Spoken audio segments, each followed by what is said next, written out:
Halo, jumpa lagi di channel Five and Chemistry. Video kali ini mau bahas soal-soal uji kompetensi 1, materi kimia unsur. Kimia kelas 12 semester 1 biasanya diajarkan. Ini ada 3 bagian ya, 3 video tentang kimia unsur. Ini bagian pertamanya untuk alkali sampai gas mulia, berarti golongan A atau golongan utama. Ada 10 soal PG, langsung aja saya mulai. Nomor 1, cermati beberapa sifat unsur berikut. Ada 5 yang ditanyakan sifat unsur alkali ditunjukkan oleh angka berapa? Berapa saja? Alkali itu 1A ya, berarti dia paling kiri di tabel periodik. Pada umumnya bereaksi dengan hebat dengan air membentuk basa dan gas hidrogen, benar. Jadi misalnya Na tambah H2O akan menghasilkan NaOH plus gas hidrogen yang lepas. Yang kedua, dapat bereaksi dengan gas hidrogen membentuk hidrida. Benar juga. Misalnya K tambah H2 akan menjadi KH, kalium hidrida. Gitu ya. Ini tinggal kita kali setengah saja di sini. 3. Bereaksi dengan oksigen membentuk oksida, peroksida, superoksida. Benar ya, dia bisa misalnya Na2O. Ini oksida biasa. Na2O2. Ini peroksidanya. Yang O-nya biloxnya -1. Lalu bisa juga superoksida seperti KO2. Ini O-nya -setengah. Jadi pernyataan 1, 2, 3 ini benar ya. Yang keempat, keelektronegatifan besar. Nah ini salah. Karena kan golongan 1A itu paling kiri. Jadi yang logam-logam itu cenderung untuk melepas, bukan menarik elektron malah. Jadi elektronegativitasnya itu kecil. Lalu energi ionisasi pertamanya besar, salah juga. Karena dia paling kiri itu justru dia gampang melepas elektron. Ya, energi ionisasi kan mainannya melepas elektron gitu ya hubungannya.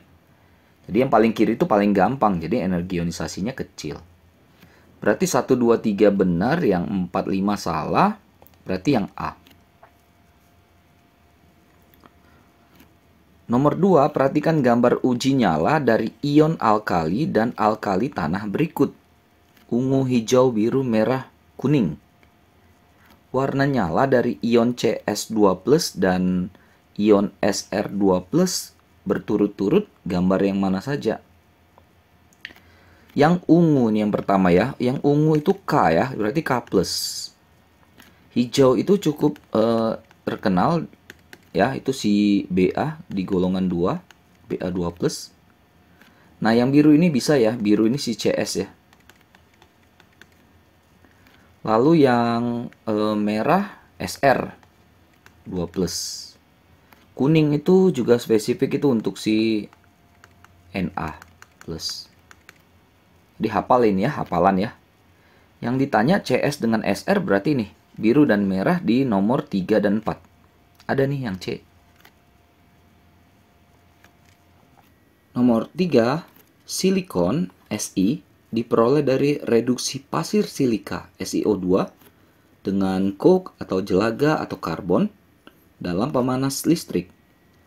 Reaksi yang terjadi adalah reaksi yang terjadinya itu menghasilkan karbon monoksida ya, ini dia. CO ini. Maka yang A jawabannya. Itu aja ya, dilihat ya karbon monoksida hasilnya. Sama ini Si tentunya ya. Nomor 4, pernyataan yang tepat mengenai unsur karbon adalah A mudah membentuk ion positif dengan muatan 3+. Jelas salah ya, karena karbon itu nomor atom 6. Jadi dia 2, 4, golongan 4. Jadi dia tidak membentuk muatan 3+ ya. Dimanfaatkan sebagai penghantar panas dan listrik juga salah karena dia non-konduktor ya. Tidak menghantarkan panas, tidak menghantarkan listrik. Dapat membentuk rantai karbon yang sangat panjang. Nah ini benar. Salah satu ciri khas dari karbon itu ya bisa CCCC itu ya. Bahkan bisa ada yang double, bahkan ada yang bisa rangkap gitu ya. Makanya senyawa karbon tuh banyak. Bentuk alotrop grafit lebih keras daripada alotrop intan. Intan lebih keras. Grafit itu nggak terlalu keras. Salah ya. Pembakaran sempurna menghasilkan karbon monoksida. Salah. Kalau sempurna karbon dioksida. Monoksida itu kalau tidak sempurna. Jadi opsi yang tepat yang C.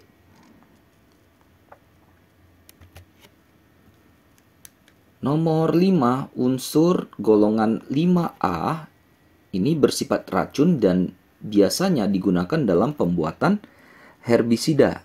Untuk tanaman pengganggu ini ya. Unsur yang dimaksud adalah ini ya, arsenik ya. Digunakan untuk herbisida, bahkan juga insektisida. Herbisida itu untuk tanaman pengganggu.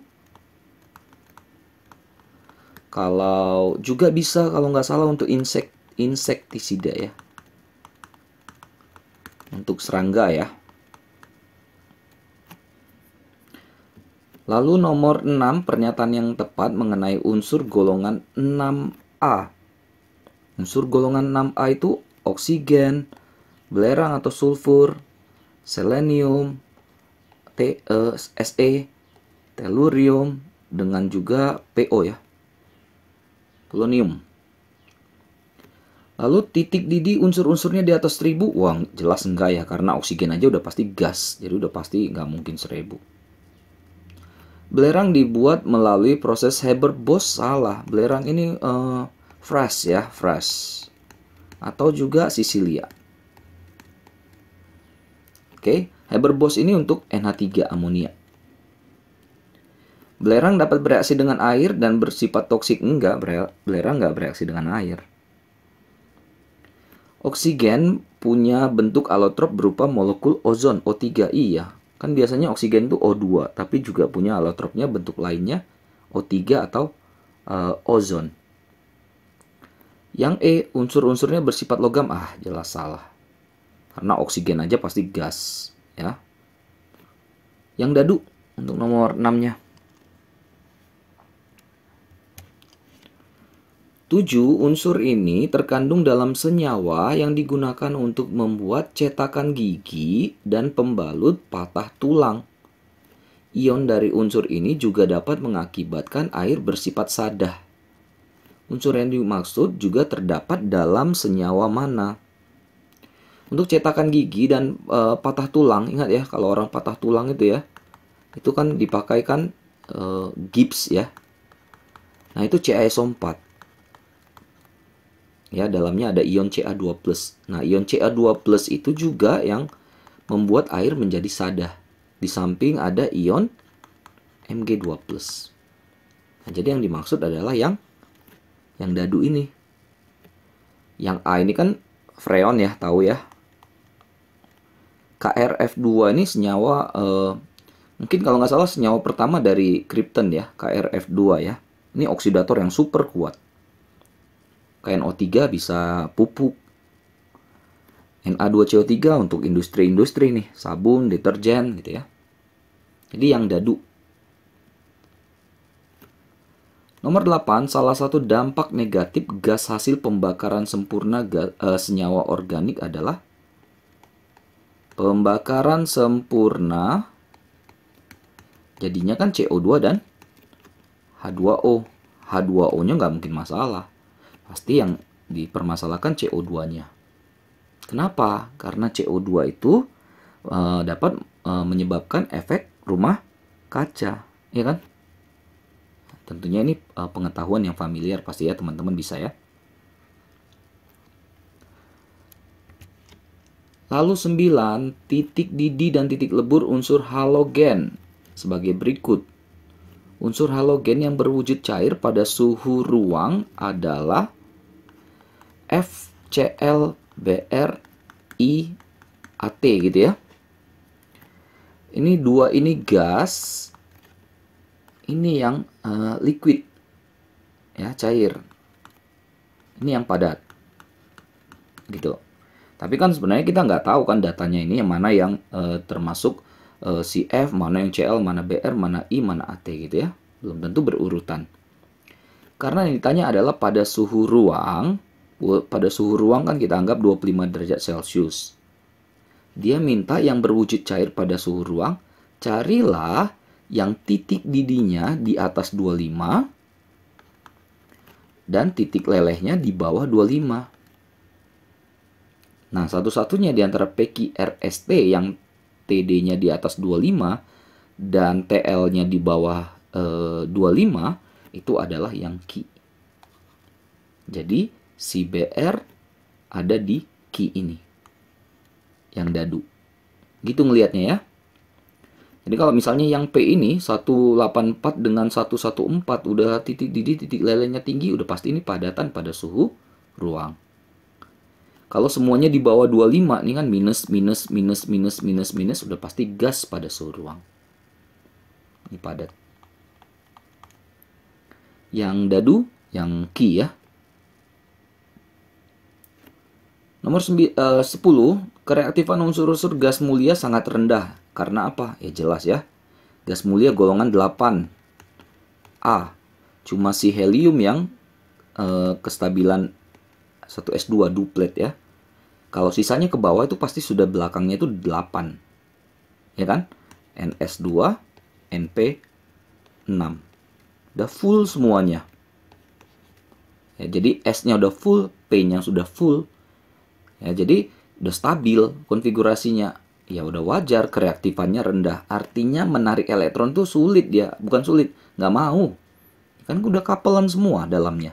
Sudah pasangan semua. Jadi ngapain harus narik elektron? Pikirnya gitu ya. Ya, jadi yang menarik elektron itu adalah 7A. Yang dia semangat narik elektron karena kurang 1. Kalau gas mulia udah stabil semuanya konfigurasinya. Jadi kereaktifannya rendah. Kurang lebih begitu ya. Oke, 10 soal PG.